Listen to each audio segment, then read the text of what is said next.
Let's be real. When you hear the name Resident Evil, what comes to mind? Well, if I had to guess, it's probably this.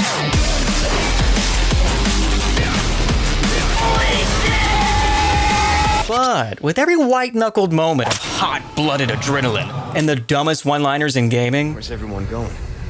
Bingo? There was always another edge to the sword. A creeping dread just brewing in the deepest parts of your primeval brain. A silence you could feel, with fear unfounded. God, every time, man. In my youth, I never finished a Resident Evil game. Hell, I'm not even sure I played one. I just never had my hands on one long enough. So every time at a party that the games came up, I was a sitting duck. And if you know the pain about not being a big enough fan to enjoy a series, then well, dear viewer, I have a video for you. I was in your place once, absolutely clueless about the events of the game. I could hardly tell Jill Valentine from Rebecca Chambers. And now that I've got the entirety of the games in my head, I'm not even sure Jill Valentine's real. To those of you new to the series, I've prepared this video as a primer for the franchise as it happened.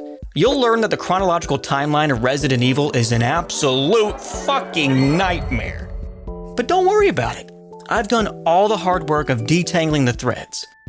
This video's got chapters for each game, so if you ever need to come back for a refresher, it's here for you. We'll be covering a large portion of lore that happens before the main storyline, all the way up to Shadows of Rose, the most current chronological DLC. I've done the liberty of lumping a few games together that explain the same time frames. And excluding some others for the sake of keeping your brain intact. Trust me, with Resident Evil 6 just existing, that's enough bullshit to cram in your head for one video. Go ahead. Shoot. So, for newcomers, here's a good primer. And for series veterans, enjoy me losing my mind trying to make sense of all of this. Huge spoiler warning, by the way, if that wasn't obvious. Okay, grab a drink, sit back, relax, let's get started.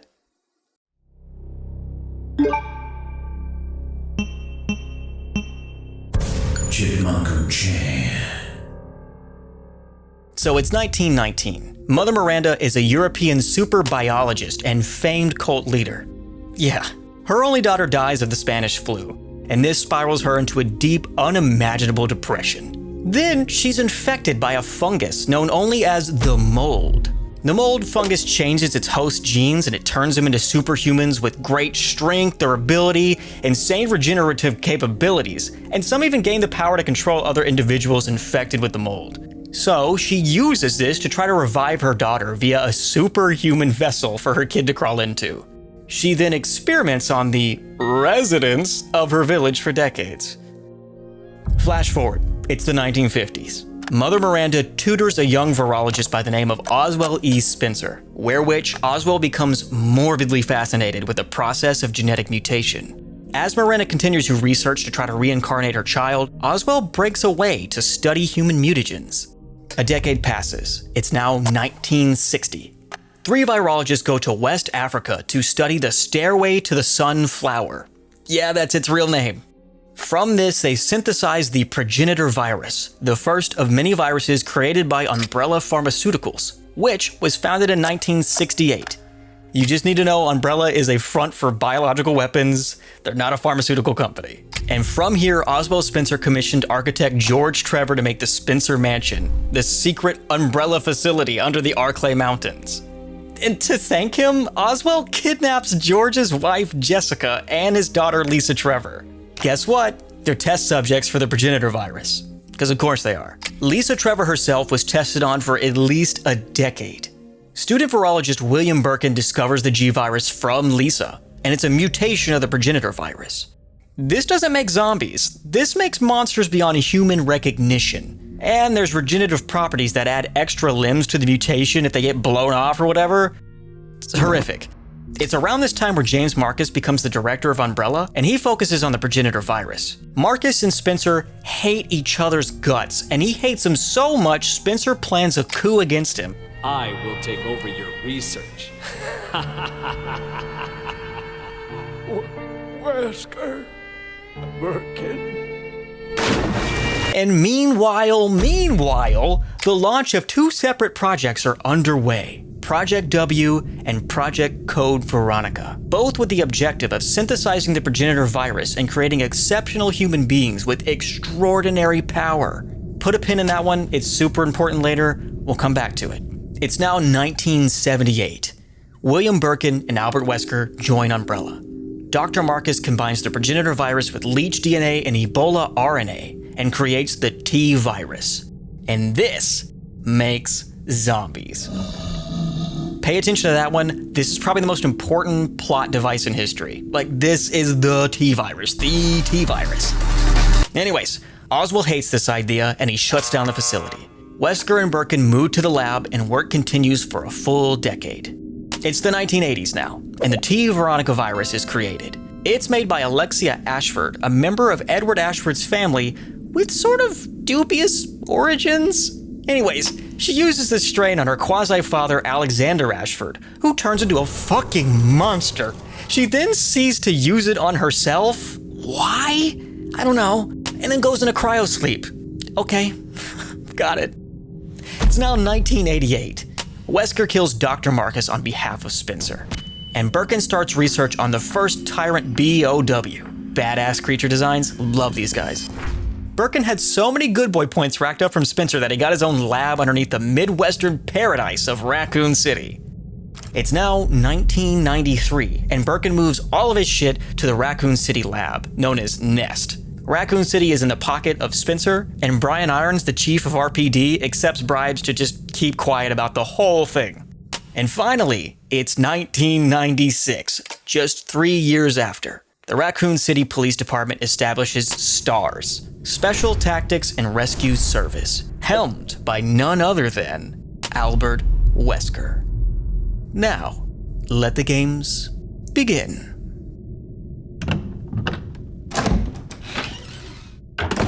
Now, I know that was probably a huge lore dump, and trust me, we don't really get into anything that big again, but we get close.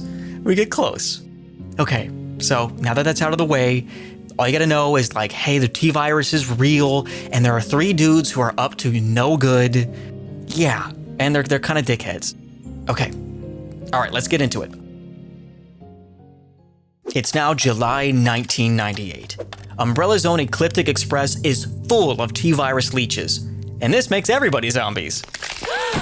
Bravo Team STARS officer Rebecca Chambers finds the train after her team's helicopter crashes en route to a murder investigation. It's here where she meets Billy Cohen, an escaped convict and deserter of the 1997 African Civil War. All you need to know is that the dude straight up refused to murder villagers and now he's on a train straight from hell. Stop!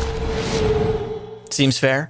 Together they end up in a derelict Umbrella executive facility. This is where they discover that the late Dr. Marcus was the creator of the T virus. And meanwhile, Wesker and Birkin lose control of the virus. Wesker decides, fuck this, and leaves for Umbrella's rival company. So now Birkin's gotta make the choice between Wesker or the G virus. And he chooses the virus. I mean, it's his life's work. Wesker explains to Birkin that the STARS members are perfect training dummies for the Tyrants. Birkin doesn't really give a shit. He just blows up the facility. Okay, dude, got it. Cool. Rebecca meets with her captain, Enrico Marini, and he tells her to rendezvous at the Spencer mansion. And while Wesker's fleeing from the explosion, he meets with Colonel Sergei Vladimir, who is kind of Spencer's attack dog. And look, he accuses Wesker of screwing the pooch with almost no responsibility taken, and then Wesker fights Sergei's tyrant, which he defeats because he's Albert Wesker. Meanwhile, Rebecca and Billy reunite and fight the Queen Leech. She's Marcus's final experiment. They kind of use each other like puppets. Anyways, they beat her ass and the building blows the fuck up. In the end, Rebecca lets Billy go and heads towards the mansion to find her team. But so do Wesker and Vladimir. It's now July 24th, 1998. The STARS Alpha team is sent to find the fate of the Bravo team. The squad's comprised of Jill Valentine, Chris Redfield, Barry Burton, and who else but Albert Wesker. The players got the choice between Jill or Chris, and the story's dependent on this choice. The chosen character explores the mansion while the other one is just stuck in a jail cell for most of the game. You made it! Enrico Marini knows something's up, and that there's a traitor among us. Jill or Chris discovers Umbrella's involvement with the experiments, and eventually they make their way down the underground lab and find, who else? Albert Wesker. Obviously, he's a traitor. He then jabs himself with a T-virus, and then he lets out a tyrant. What? Why? The tyrant immediately turns to Wesker and skewers him because it's a tyrant. Anyways, Wesker is dead. It's finally defeated by a staple savior of the series, a rocket-powered grenade, or what we'll be calling for the rest of the games, a well-timed RPG. Wesker is not dead, and he's on his way out of the exploding facility when he's confronted by Lisa Trevor. She doesn't stand a chance in hell against him, so he just fucking... and she's dead. Nobody's perfect. Not even you, Lisa. And finally, he decides it's time to join Umbrella's rival. Finally. The events of Resident Evil 3 occur immediately after the Mansion incident. STARS returns to Raccoon City on its last legs. Umbrella's called into official investigation, and Chief Irons doesn't really like that. Chris, Jill, Rebecca, and Barry all decide it's time to go rogue. Chris goes to Europe, but Jill stays in Raccoon City to get to the lab. Months pass, and it's September 1998. Raccoon City's water supply is now contaminated with the T-virus. This infects the whole population, and Umbrella uses this for bioweapon testing, because of course they do. And the weapon in question? A BOW tyrant, dubbed Nemesis. Jill is stalked throughout the entire game by Nemesis, to the point that it beats the shit out of her in her own apartment. Dude, chill out. It's only stopped by Carlos, wielding a well-timed RPG. Do you miss those? Jill has to cooperate with the Umbrella operatives, given that Carlos is a member. And in a subway station, she meets 𝐈𝐍𝐿𝐸 Victor, a platoon leader from Umbrella. He tells her to get to the substation and get it working so the train can get a move on. On her way, she tends to a wounded person who is immediately domed by a mysterious man. This is 𝐈𝐍𝐿𝐸. Zinoviev. What an introduction. Clearly Nikolai is a bad fucking dude, but that doesn't become obvious until Nemesis finds the crew in the train and blows that shit up. As they're running, Nikolai leaves Jill alone in the train. Nikolai, what are you doing? I mean, it's just looking for her anyways. This prompts 𝐈𝐍𝐿 to take action to save everyone on board by becoming a living fireball. And eventually, in a nasty fight, Jill is infected by Nemesis. To which Nikolai seems pretty okay with. And with her convulsing on the cobblestone, she's left fighting for her life. Cold and alone. While Jill fights for her life, we're introduced to Claire Redfield. She's searching for her older brother Chris in Raccoon City. Hello? And it's here where she meets newcomer and heartthrob Leon S. Kennedy.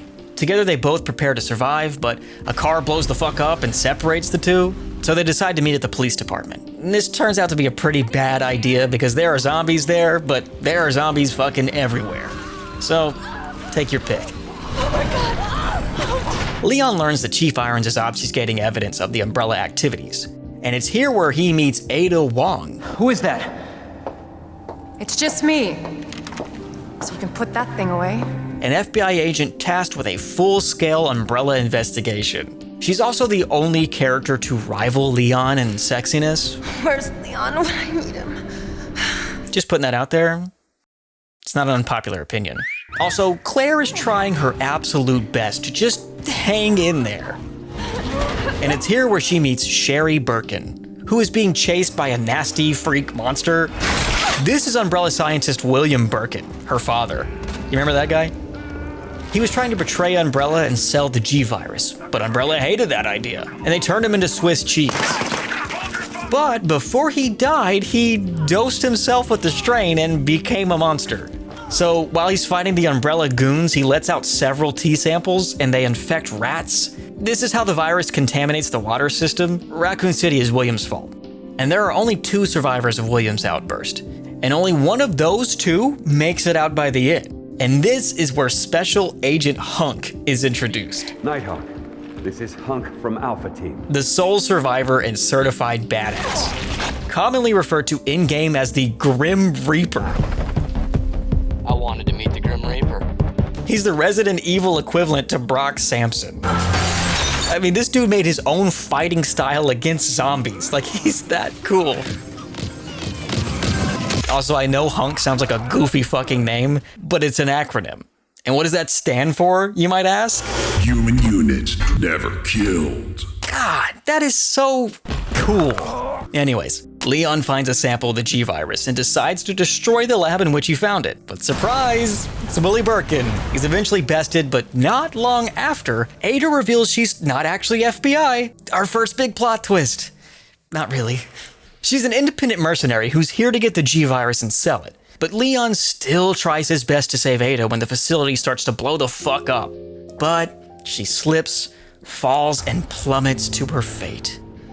Take care of yourself, Leon. No! Ada is surely dead. She's not dead, by the way. Just thought I'd throw it out there. Leon and Claire make it out of the facility alive with Sherry Birkin. And as they see the sun rise, something they thought they were never promised again, they vow to stick together and bring down Umbrella. So, are you guys like boyfriend and girlfriend? No. A well-deserved, happy ending. Jill's infected with the T virus. Oops. Carlos finds her on the ground and rescues her to help her find a vaccine. Also, Raccoon City's about to get fucking nuked, by the way. Just thought I should tell you. Raccoon City will be completely destroyed in a missile strike. So Carlo and Jill head to Nest 2, another underground lab, and she eventually gets the vaccine. Yippee! Nikolai hates this idea, so he grabs the vaccine from Jill. He throws her down into the basement, and they tussle with Nemesis one last time. Does this count as another RPG moment? I'm gonna count it as an RPG moment. Anyways, Nikolai hates this, so he shoots the vaccine. Alright, fuck this, man. Jill and Carlos hate this idea, and they beat his ass. He offers insider information if they take him with them, but Jill tells him to fuck right off, and flies away as Raccoon City turns into a crater. Also, Umbrella gets sued by the US government, so take that, fat L, you fucking losers. Alright, this one's a little bit more of like a footnote. I'm not gonna go too crazy into this one, just saying. It's got a pretty convoluted plotline, which is a hallmark of the later games. Yeah. Ark Thompson is an associate of Leon S. Kennedy, so he gets sent to Sheena Island, where Umbrella's doing really weird shit. Vincent Goldman, the bigwig there, is intentionally causing an outbreak to cover his tracks. If there's two things this game proves is that nothing was gonna stop an outbreak, and Leon probably went to go investigate Umbrella after Resident Evil 2. Like, it's pretty much canon by this point. Okay? Okay. It's now December 1998.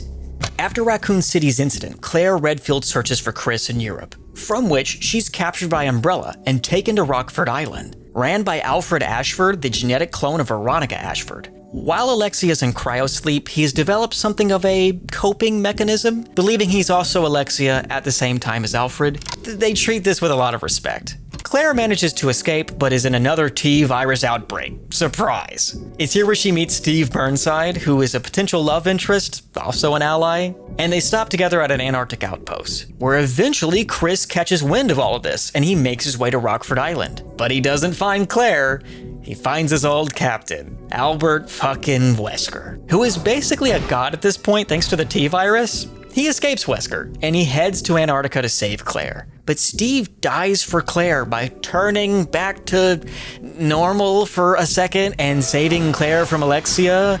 It's like a power of love kind of thing, I think. Anyways, they avenge Steve by killing the mutated Alexia. And all is well. But Wesker comes in and runs off with Steve's dead body. What? Why? So these events tie Veronica to Resident Evil 4. This episode is known as Operation Javier, and it takes place 4 years after Resident Evil 2. Leon S. Kennedy and newcomer Jack Krauser go to South America. They're in search of a powerful drug lord, Javier Hidalgo. Obviously, zombies are involved because of course they are. And this is because Hidalgo purchased a sample from Wesker, because of course he did. By the way, this sample is made from Steve Burnside's corpse. No fucking way, dude. Anyways, Hidalgo uses this to save his dying daughter, and it does not help at all.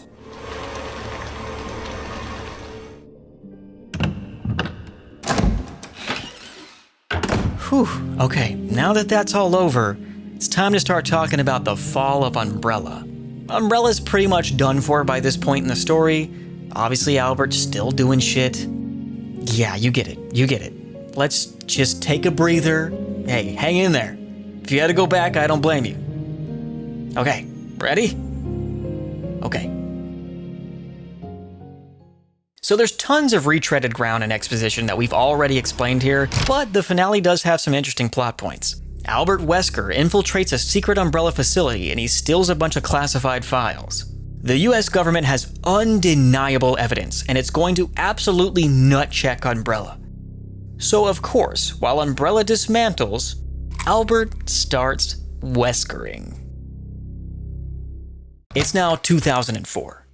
Leon S. Kennedy is once again deployed overseas. This time, it's a village in Spain. He's tasked with saving Ashley Graham, the daughter of the President of the United States, who, by the way, was kidnapped by Jack Krauser on behalf of Osmond Sadler. Anyway, Adam Sessler is the leader of a cult in Spain known as Los Illuminados. Meanwhile, the Spanish village is being overrun by the Las Plagas virus. This is something with very unknown origins, but obviously Los Illuminados has something to do with it. It's got mind-controlling properties and it latches onto your nervous system and it makes you super duper strong. It also hurts a lot. They implant it into Ashley hoping it's going to help them take control by infecting other people in the US upon her return. Now that's difficult because Ashley is clearly infected and this scheme for world domination is, not well thought out. So obviously he tries to find a cure for her. And things get even more complicated when Ada Wong makes her return to grab a sample of the Las Plagas for Wesker. She actually does do this, but she shorts him by giving him a weaker version of the virus. She gives the dominant strain to an unnamed organization after they heard that Wesker was teaming with pharmaceutical company Tricell. What she also does is help Leon and Ashley escape from Sadler. Also, Krauser gets his ass beat. Sadler gets his ass beat. In Resident Evil's universal love language, she gives Leon a well-timed RPG. That's hot. From this, he saves Ashley and effectively the world by destroying Los Illuminados.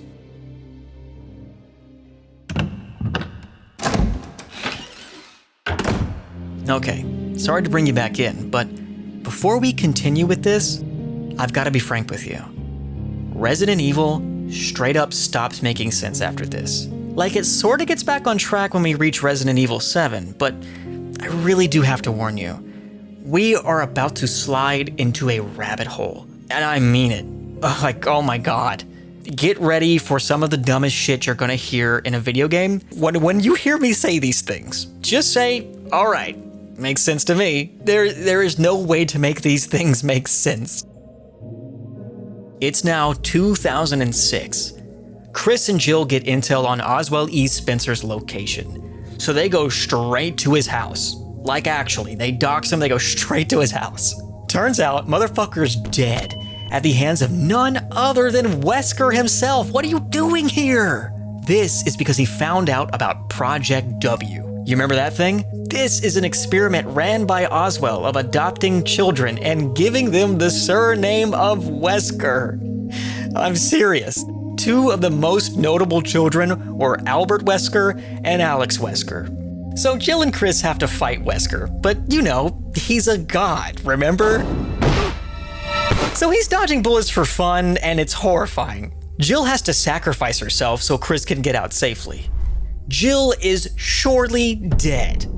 Chris hates this, and he blames himself for her purported death. A long line of drinking lies in front of him. Jill is in fact not dead, but she's a test subject for Wesker now, a brainwashed puppet for his bidding. All right, sure. You can't make me do Revelations. I refuse. I refuse to explain Revelations to you. But I'm not gonna let you go in blind. All you need to know for this video is that the BSAA was formed, the Bioterrorism Security Assessment Alliance. This was created because biological weapons are being made across the globe now. It's a global threat. That's what the BSAA does. They stop crime anywhere, everywhere. And they're all over the place. Trust me, they don't go away. So this takes place from 2006 all the way to 2009. And Wesker's working with Tricell to make West Africa a straight-up diseased wasteland. Ada's strain and Krauser's corpse are the basis of this new virus. Wesker just does that. He just does that shit. It's here when Chris Redfield teams up with another BSAA agent, 𝐶𝑂𝑁𝑇𝐸𝑁𝑇𝆑. This is the first mention of the Ouroboros virus. It's a disease that kills the host and turns him into this black goo, and they're nearly impossible to kill. This and the Plagas virus are currently 2v1ing West Africa, and it's winning. Obviously, this is Wesker's creation, and he decides he's gonna put it on a rocket and shoot it across the world for this. Complete global saturation. So Chris and Sheva start beating monster ass, and it's here where they run across Jill. Hey Jill. The duo beat the absolute shit out of Wesker, and in his last attempt to success, he does what he always does. Injects himself with the Ouroboros virus he's holding. This plan doesn't really go as well the second time because, well, guess what happens? Well-timed RPG.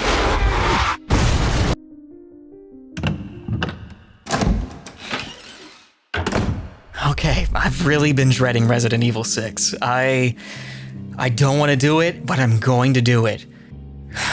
God save me, here goes nothing.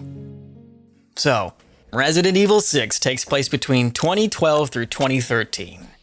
Long before Resident Evil 6, Carla Radames developed the chrysalid virus, the C virus for Derek Simmons. Now, Derek worked for the Family, an organization that served aid to the US president. So the C virus can regenerate by mutating bodies, but instead of becoming rampaging monsters, they keep their intelligence, and they can follow orders and use weapons.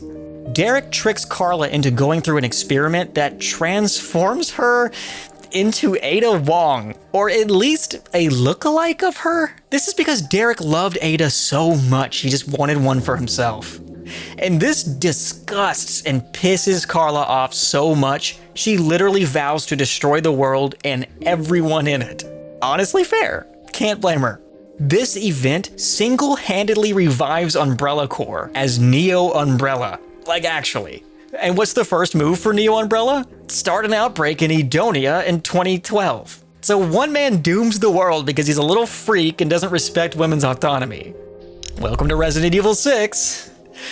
Oh. Also, guess who's back? Sherry Birkin. All grown up now.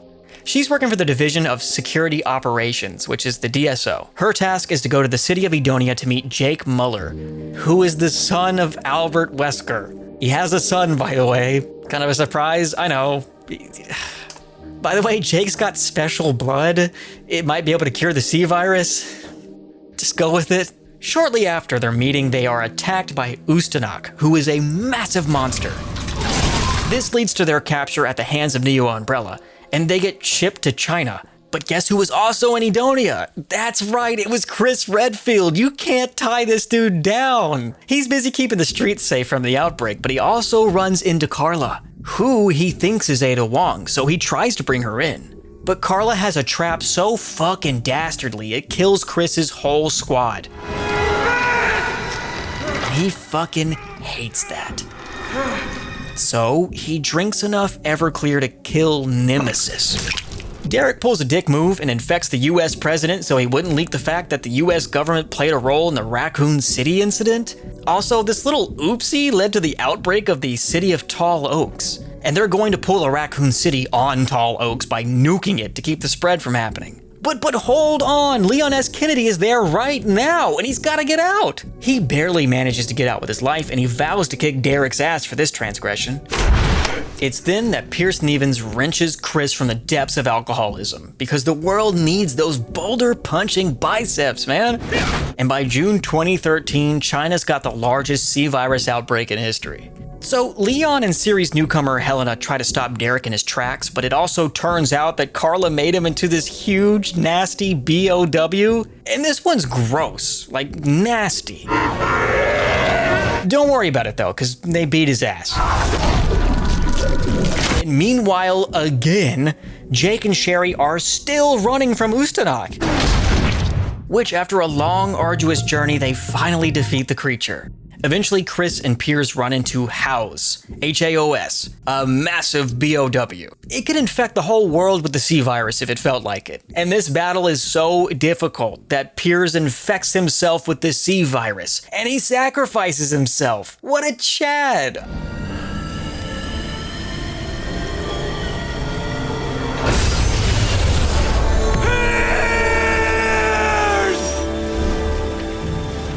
Carla gets the attention of the actual Ada Wong, which is probably the scariest position to ever be in a Resident Evil game. Pissed off that her reputation of being a bad bitch is being tarnished, she's here to come wreck Carla's shit. Carla is so scared of Ada that she infects herself with the C virus and fights her as a nasty fucking monster. But you are a fucking imbecile if you think that Ada Wong would give a shit about this and wouldn't turn your teeth into fucking chiclets anyways. She finds out why we call her Ada, because she can do no Wong, bitch. Not only does Ada beat her stinky ass, but she destroys all the research too, pretty much saving the world. We didn't really expect any less from Ada fucking Wong. And now that the world is sorta normal again, they use Jake's blood for the vaccine, and things are pretty peachy keen for once. Fair is fair, kid.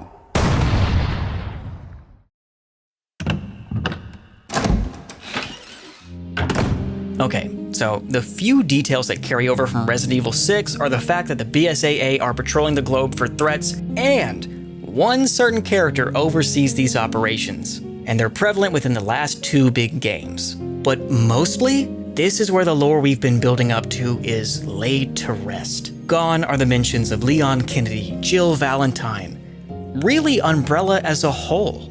The last stop in our journey is mostly self-contained. That isn't to say they don't absolutely slap, because they do. They're very, very good. But now, if you'll join me, it's time to branch off from the mythos and begin a new strand. But before I explain the events of Resident Evil 7, we need to speak about the mold once more. So, well before the events of 7, a crime syndicate known as the Connections strikes a deal with Mother Miranda. She hands over the mold and the DNA of her deceased daughter. This was to be in the aid to revive her, and the Connections use this to create bioweapons out of children with mind control powers. It's already not a good start. From this, Evelyn was created. Hello, sister. And near immediately, the BSAA catch wind of this. Also the first task of Blue Umbrella, a new group who counter bioterrorism. By 2014, the Connections hid Evelyn in a cargo ship to get her somewhere safer. It's here where she infects the entire ship with mold. I mean, this scene is straight out of Bram Stoker's Dracula, the fatalities of which were every single person on board, save for one Mia Winters.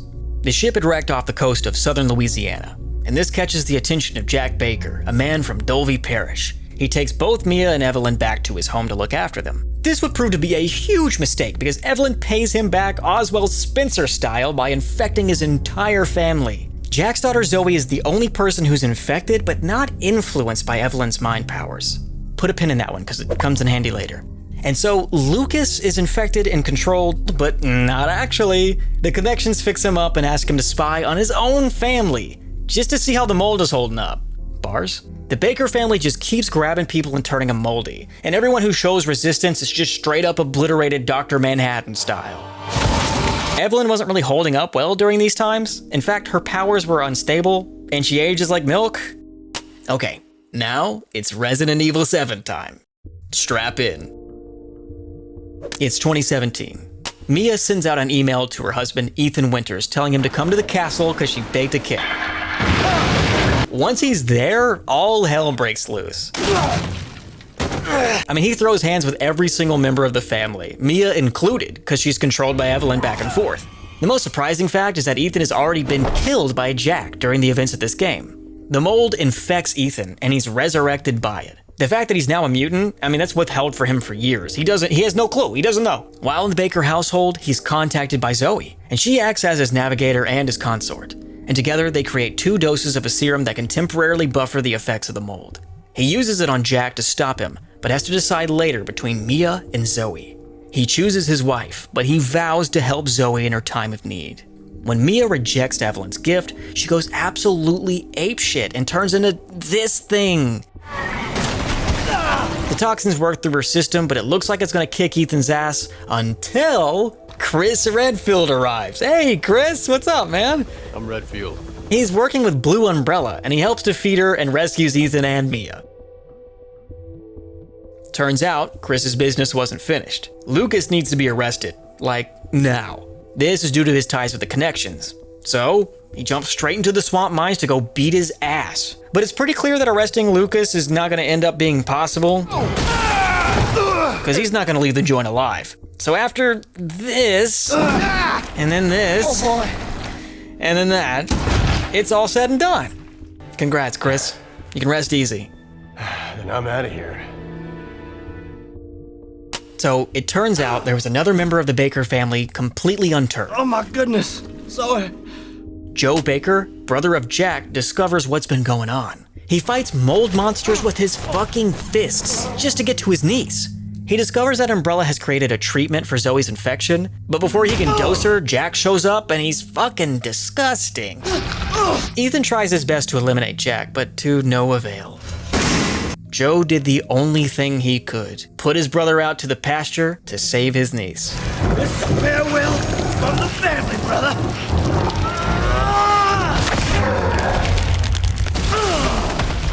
The only character to rival Hunk in my eyes is Joe. And around here, family is a righteous cause. A hot-blooded badass.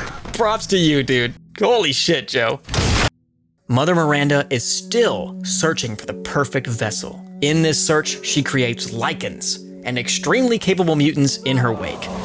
She deems these her lieutenants. They're superhumans, but not fit for Miranda's daughter. The lieutenants are 𝐈𝐍𝐓𝐄𝐑𝐌𝐈𝐒𝐒𝐈𝐿, Donna Bienvento, Salvatore Moreau, and Carl Heisenberg. When learning of Rosemary Winters, Ethan and Mia's child, she decides that that's a perfect, suitable candidate. Ethan's DNA is now infused with the mold, and Mia had genetic connections, so Rose can probably handle the strain. So she scours BSAA documents, and through a leak she finds the Winters address, deep within Eastern Europe in witness protection. Miranda kidnaps Mia and snuck her away to the titular village. She then took her DNA to disguise her and let her get to Rose. This fools Ethan, but it doesn't trick old Chris Redfield. He brings in BSAA's Hound Wolf Squad and obliterates Mia right in front of Ethan.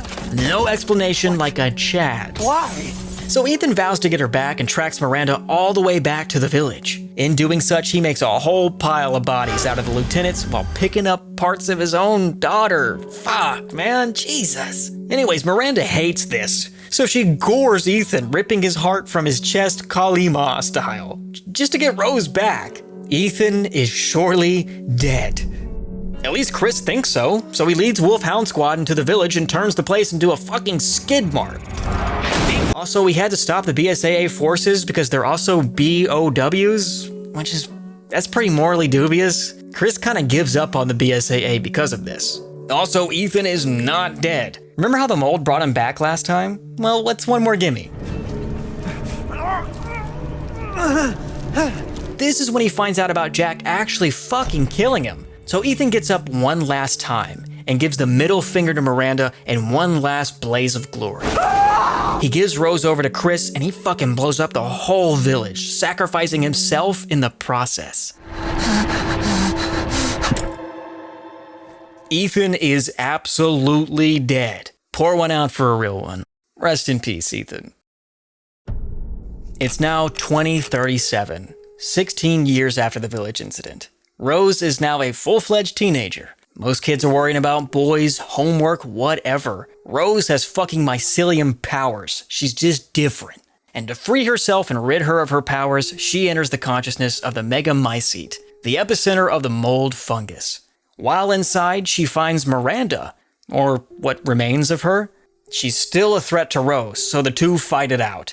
And as she defeats Miranda, she changes her mind about her powers and leaves the megamycete. I'm so very proud of you.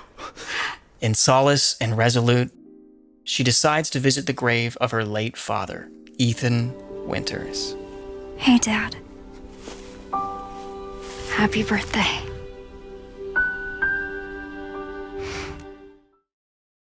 And that's Resident Evil. That's all of Resident Evil. That's canon, that's in order, that's Resident Evil. So if you liked hearing it all, you should absolutely give the games a shot if you haven't already. There's plenty of details I glossed over on purpose that I want you to be able to experience for yourself. So if anything, I hope this was a sufficient advertisement for the franchise. Hell, I mean, it worked for me. After wrapping my full-length investigation, it's safe to say I am a Resident Evil fan through and through. Whatever the hell that means at this point. So, hey, I hope you enjoyed. And if you're working on something while you were listening to this, I hope the project goes well.